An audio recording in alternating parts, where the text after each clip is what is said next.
太不可思议了吧！月亮会心跳，这真叫世界真奇妙，不看不知道。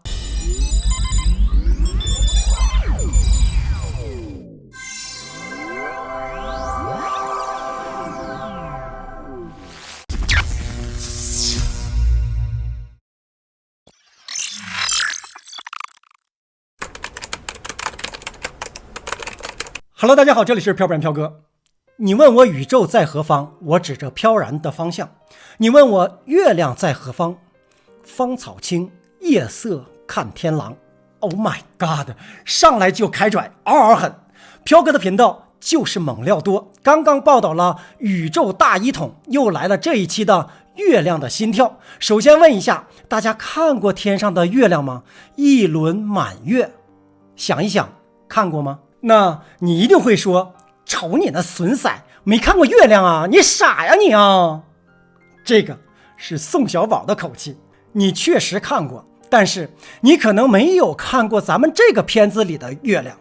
咱们这一期做个游戏好吧，整个不同的。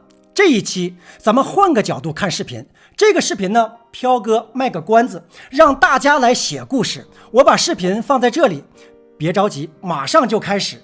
然后看完之后，大家来评论写故事。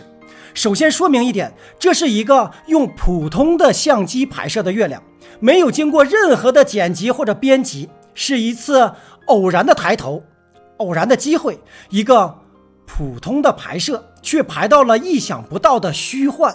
或许这里有着对宇宙的理解的更深刻的意义，或许这里有着只有宇宙大一统公式才能够解决的难题。拍摄人是一名叫芳芳的女士，在月亮里有故事，有心情，有想象。我希望大家能展开你的想象力，你猜猜视频是如何拍出来的？你猜猜视频中的月亮是真的吗？还是假的呢？你能拍出这样的月亮吗？如果你也可以，请发到飘飘然工作室信箱。同时，每一个评论必须要尊重芳芳女士的辛苦及其分享。我们从下一期开始分享月亮的心跳的全程追踪独家报道。世界真奇妙，越看越奇妙。来，大屏幕走起。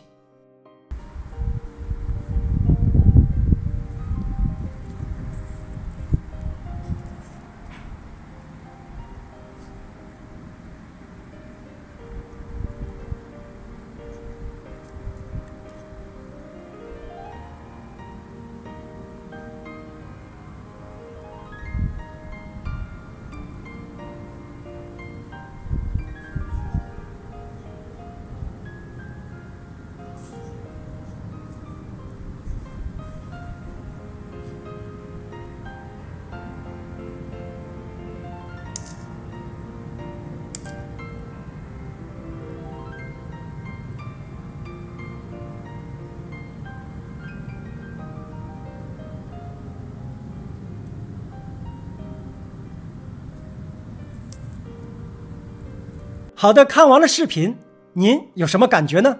您看过这样的月亮吗？反正飘哥是傻了，和飘哥一起看到的人也都傻了。这是真实的拍摄呀，太不可思议了吧！月亮会心跳，这真叫世界真奇妙，不看不知道。那么在评论区写出你的感想吧，也可以写出你的都是月亮惹的祸的故事。我只能给最后一个提示，这个月亮的心跳太浪漫了，用苏轼的一首《春宵》来提振一下故事的幽深。春宵一刻值千金，花有清香月有阴。歌管楼台声细细，秋千院落夜沉沉。好的，先飘到这里。独在异乡为一刻，每逢孤独看飘哥 Peace and Joy。 开始构思你的月亮的心跳吧。下一期分享分晓答案，别忘了订阅、点赞和评论哈，和评论哈。